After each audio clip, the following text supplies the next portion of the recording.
R. Kelly was saying that Jay-Z funded his downfall plus the documentary. And we do have some breaking news that we want to bring to you. It was being reported by TMZ and now Fox News. We are learning that Jay-Z is accused of raping a 13-year-old girl. That is new in the Diddy lawsuit. I'll keep the tone, pace, and YouTube doc energy while dialing in clarity, suspense, and legal safe framing. Claims, filings, sources, alleged, insiders say.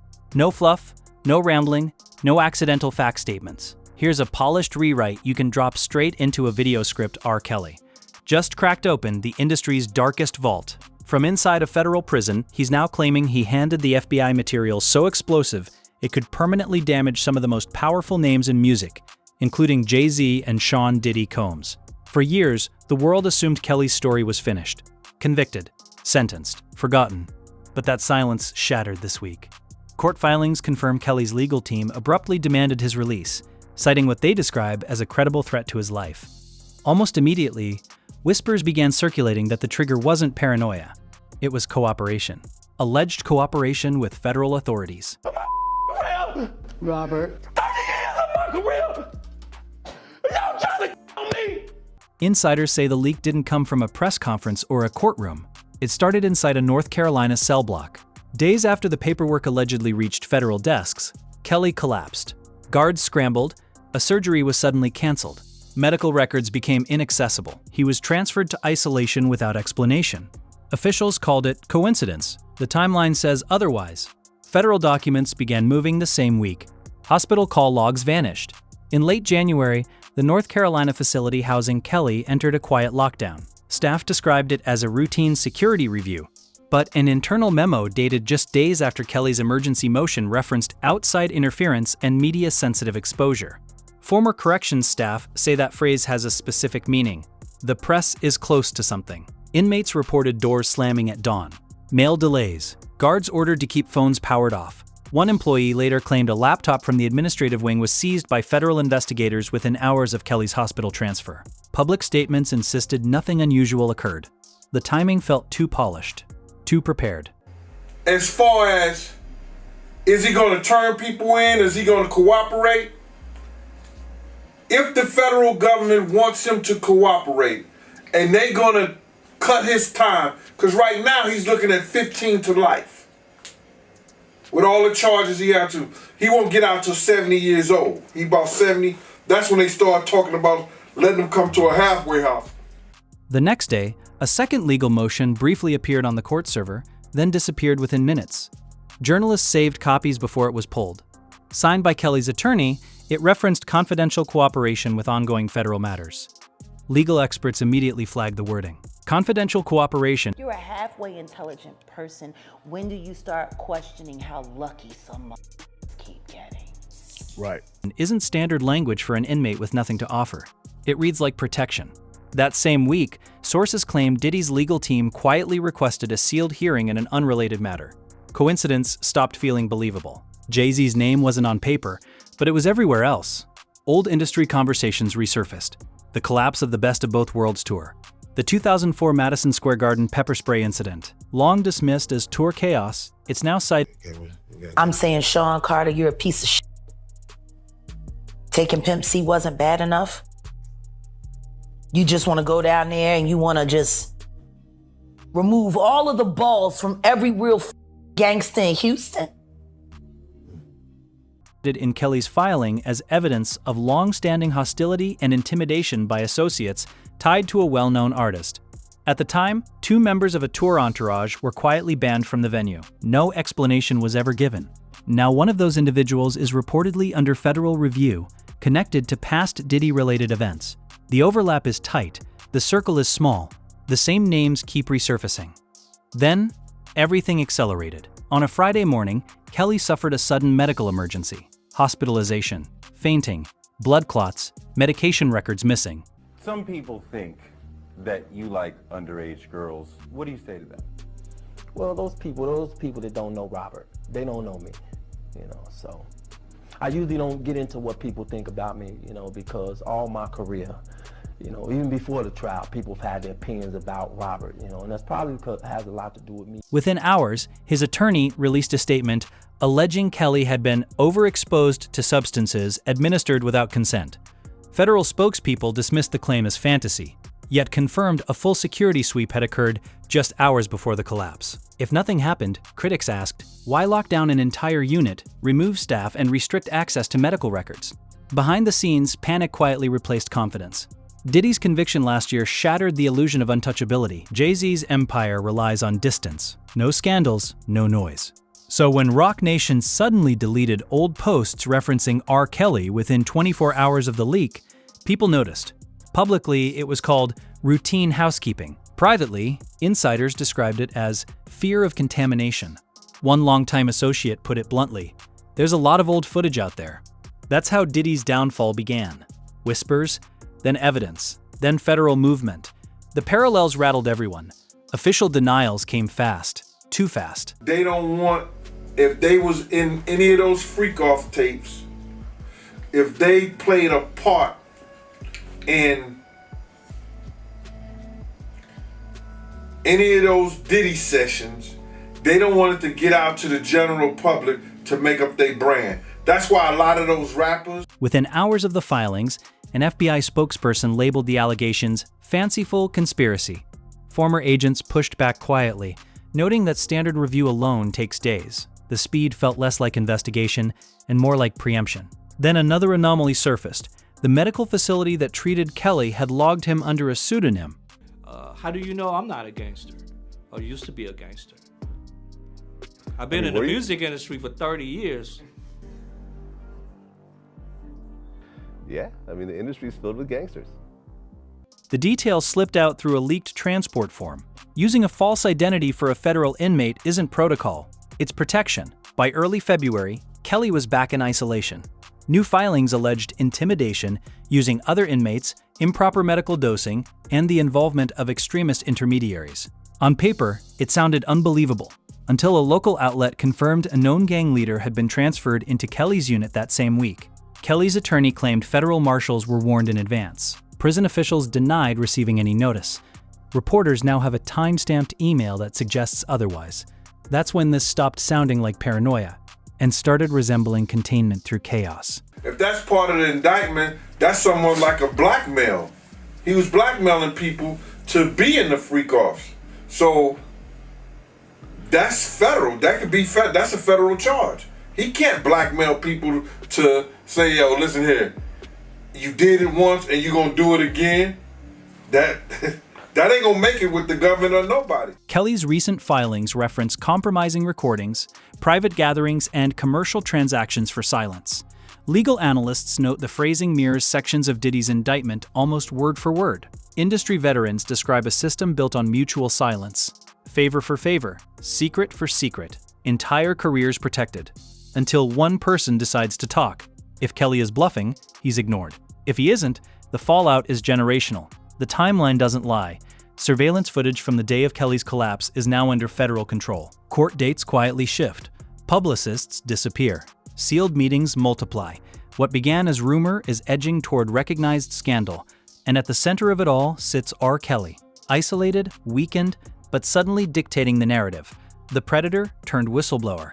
The inmate holding leverage over empires. So now the question isn't whether he's telling the truth. So what happens now is this is simply a civil complaint. And in a civil complaint, it goes through the technical legal process. Now, the distinction, Jessica, between civil and criminal, of course, is that civil is for monetary damages, right? The system can only reward you with money. There's allegations that this 13-year-old is suffering from post-traumatic stress disorder, suffered depression, etc. So now you go to fact-finding, right? It's why so many powerful people are acting like he is. Is this the last move of a desperate man? Or the first crack in an industry built on silence? And if the next name drops, who actually walks away untouched? If you want, a shorter, punchy version or a more legally cautious cut. Alright, let's slow it down and explain what this story is actually saying beneath the drama. Piece by piece. Not hype, not conclusions, just how the parts connect and why people are reacting. 1. What R. Kelly is really claiming, at the core, Kelly is not saying I'm innocent. He's saying, I cooperated. That's the key shift.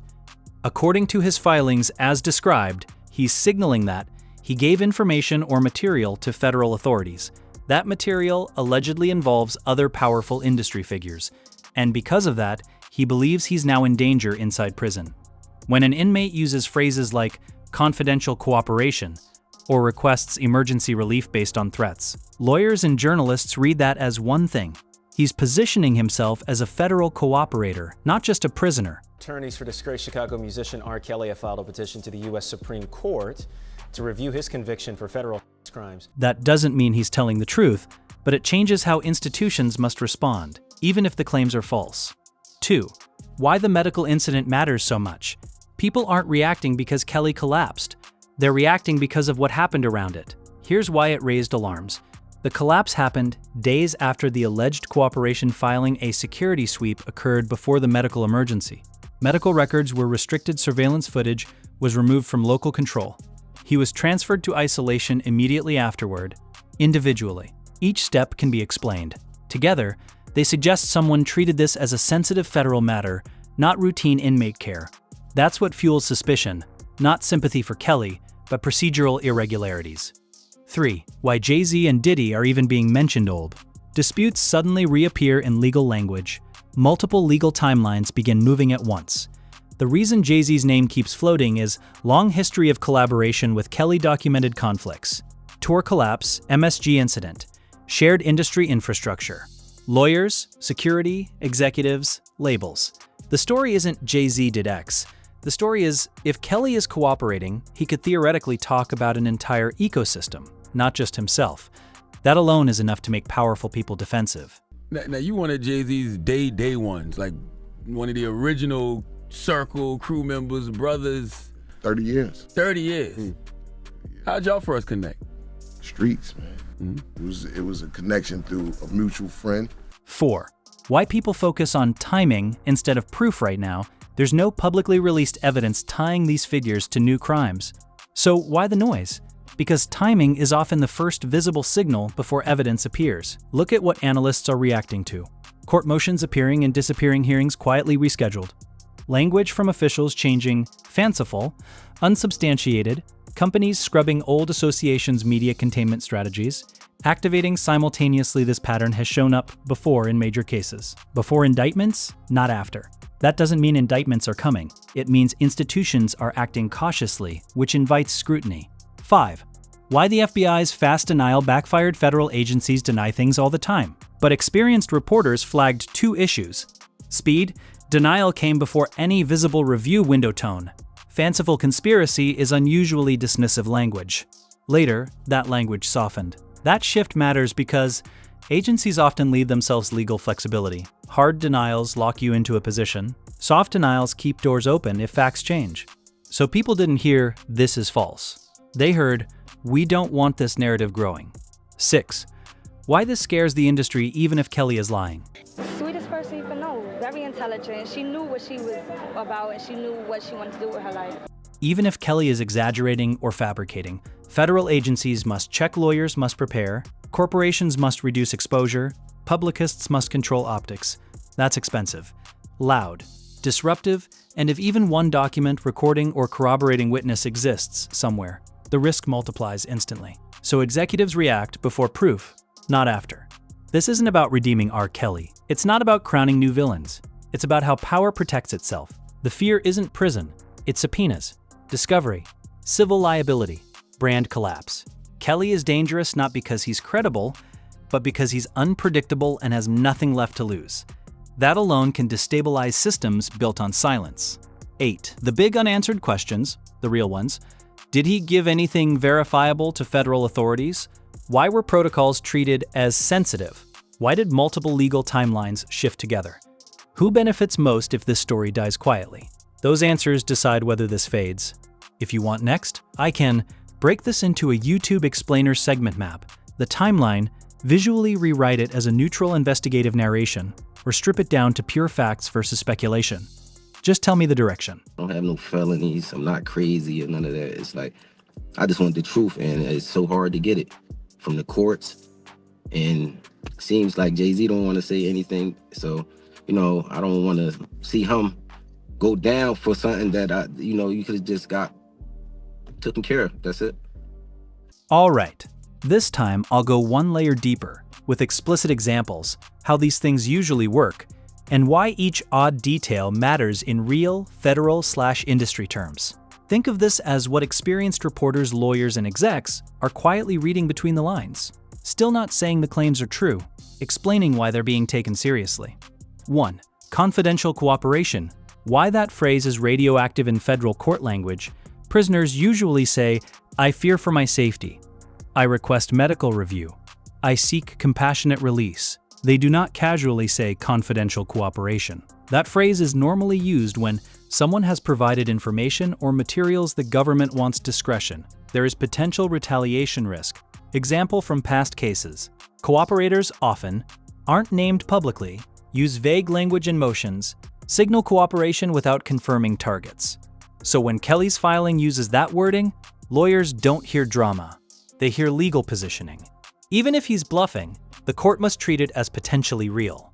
2. Why a motion appearing, then vanishing, is a huge deal. Court documents don't disappear accidentally, then removed within minutes. It usually means someone realized it exposed too much, or it conflicted with a sealed matter, or it triggered interagency concern. This has happened before in national security cases, witness protection disputes, ongoing jury investigations. A clerk can't just delete a filing because it's embarrassing. That's why journalists immediately archived it. 3. Why Jay-Z reactions matter even without his name on paper. Powerful people don't react to rumors. They react to risk exposure. Jay-Z's public image is built on old collaborations are scrubbed security, visibly increases press handlers block unrelated questions. That signals anticipation, not innocence or guilt. Before Weinstein was charged, studios quietly distanced themselves. PR language shifted. Lawyers began internal audits. None of that proved guilt, but it proved expectation. 4. Why the medical pseudonym detail is so disturbing. Federal inmates are not treated under fake names unless there is a witness protection concern, there is a credible external threat, there is coordination beyond the prison hospitals. Hate pseudonyms. They create liability. So if a pseudonym appears, it usually means another agency requested it, or security classified the patient differently. That's not routine for a disgraced singer. 5. Why footage being under federal custody changes everything. Prison surveillance normally stays with the facility or the Bureau of Prisons. When footage is removed to external federal custody, it implies potential evidentiary value, or a parallel investigation, or protection of chain of custody. This happens when an incident may later appear in court, or multiple agencies are involved, or there's concern footage could leak. If nothing happened, footage stays put. 6. Why Diddy's silence is louder than statements. Diddy historically responds aggressively, controls narratives, issues statements quickly. So silence means lawyers are limiting exposure. Anything said publicly could conflict with sealed matters. Or there's coordination happening behind closed doors. This is common when multiple legal fronts exist. Or discovery could expand. Silence is defensive lawyering, not confidence. 7. The ecosystem angle. Why one person talking scares everyone. This is the part people miss. Kelly doesn't need to accuse anyone directly. He only needs to say things like, "At this event, these people were present, this company paid for X, this settlement was structured this way." That's enough to trigger subpoenas, reopen civil cases, force depositions in Epstein-related cases. Many people weren't charged, but reputations collapsed, lawsuits multiplied, records were re-examined. That's what executives fear. 8. Why even false claims cause real damage from an institutional standpoint. If Kelly is lying, FBI must still verify, courts must still review, lawyers must still prepare, corporations must still mitigate risk. False cooperation claims are expensive. True ones are catastrophic. So everyone acts as if it might be true until proven otherwise. 9. What containment actually looks like in practice. Containment isn't silencing someone directly. Rescheduled hearings, language softening records, reclassified media attention redirected. It's about buying time, not burying truth. That's why this feels slow and quiet, not explosive yet. Procedural anomalies, multiple institutions reacting. Rumors die when one thing disproves them. This doesn't have that yet. Bottom line, very clear. This does not mean Kelly is credible, Jay-Z or others are guilty. A takedown is coming. It does mean institutions are acting defensively. Risk is being managed, and someone somewhere is taking the possibility seriously. That's why this story feels heavy. Turn this into a cold, investigative narration build. A timeline explainer with annotations. Separate what's provable versus inferred, or rewrite it as a neutral news documentary script. Just tell me how deep you want to go. Okay, I hear what you're asking now. You don't want repetition. You want even more concrete examples, mechanics,